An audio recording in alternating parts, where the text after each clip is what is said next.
अस्सलाम वालेकुम। Welcome to Muslims platform YouTube family. आज की वीडियो में हम आसान अल्फाज में जानेंगे कि ग्लोबलाइजेशन क्या है और इसके क्या फ़ायदे और नुकसानात हैं।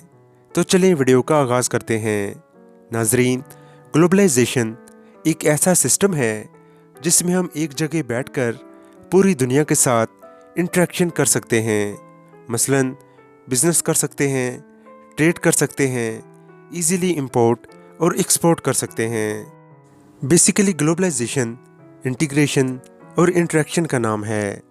जब दो मुख्तलिफ पार्टीज़ या कंट्रीज़ आपस में इंटरेक्ट करते हैं तो ये ग्लोबलाइजेशन है।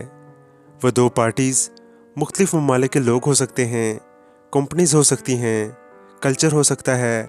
एक मुल्क की सकाफत दूसरे मुल्क की सकाफत से इंटरेक्ट करती है। मसलन जब लोग एक दूसरे मुल्क में जाते हैं, जब लोग मीडिया के ज़रिए एक दूसरे से कनेक्ट होते हैं तो इन्फॉर्मेशन ट्रैवल करती है। तो इस तरह कल्चर भी शेयर होता है।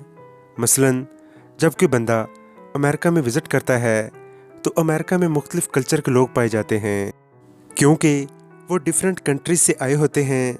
तो इस तरह उन्हें एक दूसरे के कल्चर का पता चल रहा होता है। बिल्कुल इसी तरह इकॉनमी भी इंटरेक्ट कर रही होती है। मसलन एक मुल्क में प्रोडक्ट्स बन रही होती हैं और दूसरे मुल्क में जा रही होती हैं। मिसाल के तौर पर चाइना की मिसाल लें। चाइना की प्रोडक्ट्स बनती हैं तो वो मुख्तलिफ ममालिक में सप्लाई की जाती हैं। बिल्कुल इसी तरह मोबाइल फ़ोन्स अमेरिका या किसी दूसरे मुल्क में बन रहे होते हैं तो वो तमाम ममालिक में जाते हैं। यानी आप मुख्तलिफ प्रोडक्ट्स इंपोर्ट और एक्सपोर्ट कर सकते हैं। मिसाल के तौर पर आप पाकिस्तान में बैठे हैं, आप अमेरिका, यूके, कनाडा की मार्केट से कोई चीज़ पाकिस्तान में मंगवा सकते हैं, इंपोर्ट कर सकते हैं। आपको वहाँ जाकर ख़रीदने की ज़रूरत नहीं है।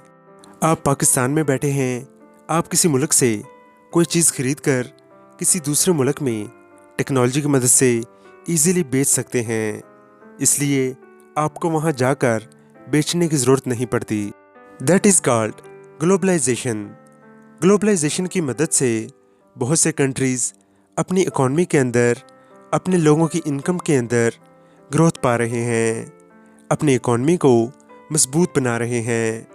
जब आप किसी दूसरे कंट्रीज़ को चीज़ें बेचते हैं यानी एक्सपोर्ट करते हैं, पाकिस्तान में बैठकर कोई भी चीज़ आप किसी दूसरे कंट्री को एक्सपोर्ट करेंगे, मसलन अमेरिका, कनाडा, यूके वगैरह को बेचेंगे तो बाहर के जो डॉलर्स आएंगे वो आपके कंट्री में आएंगे, तो लोगों की इनकम भी इंक्रीज़ होगी।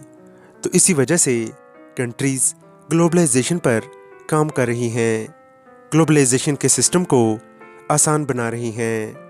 टेक्नोलॉजी का आना, मसलन मोबाइल, इंटरनेट वगैरह, टैक्स का कम करना, ट्रेडिंग के रूल्स और रेगुलेशन को आसान करना, ट्रांसपोर्ट का सिस्टम आसान करना, इंटरनेशनल कंपनीज़ का एक दूसरे के कंट्रीज़ में आना, ये सारी चीज़ें ग्लोबलाइजेशन की ग्रोथ के अंदर बहुत अहम रोल अदा कर रही हैं। यानी जब ट्रांसपोर्टेशन और कम्युनिकेशन टेक्नोलॉजी में एडवांसमेंट हुई तो ग्लोबलाइजेशन का प्रोसेस स्टार्ट हो गया। ग्लोबलाइजेशन में मुख्तलिफ कंपनीज़ भी इंटरेक्ट करती हैं। अगर कोई भी मल्टीनेशनल कंपनी, मसलन यूनिलीवर वगैरह, जब अपने प्रोडक्ट्स बनाती हैं तो वो अपने प्रोडक्ट्स पूरी दुनिया में सप्लाई करती हैं। इस तरह गवर्नमेंट भी इंटरेक्ट करती है डिप्लोमेसी के ज़रिए। डिप्लोमेसी के थ्रू आपस में तमाम कंट्रीज़ के ताल्लुकात होते हैं और मुख्तलिफ इंटरनेशनल ऑर्गेनाइजेशन भी बनी होती हैं, मसलन यूनाइटेड नेशन। ग्लोबलाइजेशन के आने की वजह से लोगों के अंदर, कंपनीज़ के अंदर कंपटीशन बहुत ज़्यादा बढ़ गया। इसके फ़ायदे के साथ साथ कुछ डिसएडवांटेजेस भी हैं। मसलन मल्टीनेशनल कंपनीज़ जब किसी मुल्क में पार्टिसिपेट करती हैं तो उस मुल्क के लोकल लोग और लोकल कंपनीज़ को ज़्यादा प्रमोट नहीं किया जा सकता। मसलन मैकडॉनल्ड्स और इस तरह की दूसरी कंपनीज़ को ज़्यादा प्रेफर किया जाता है, मसलन लक्स, सर्फ एक्सेल वगैरह। तो इससे ज़्यादा फ़ायदा डेवलप्ड कंट्रीज़ को होता है as compare to developing countries. इसके अलावा बीमारियों के फैलने का ख़तरा भी बढ़ सकता है।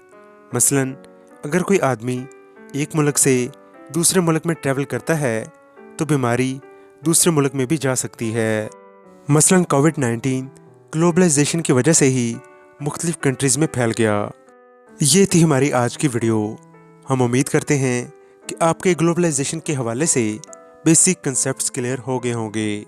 अगर आपका किसी भी किस्म का कोई क्वेश्चन है तो आप कमेंट सेक्शन में पूछ सकते हैं।